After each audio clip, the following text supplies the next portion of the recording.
Hi everyone, welcome back to my channel. Today in this video, we'll learn English tenses with a story. If you like my videos, please do like, share and subscribe to my channel. Yesterday, I went to the park and saw a beautiful sunset. I had never seen anything like it before. I was so captivated by the colors that I forgot about time. Today, I am feeling inspired by that moment. I am writing a poem about it. I have written several lines already and I will finish it soon.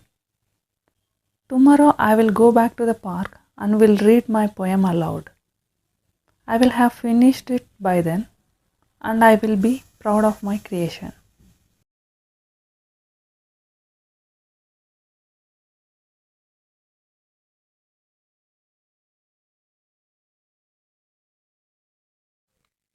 Thank you for watching.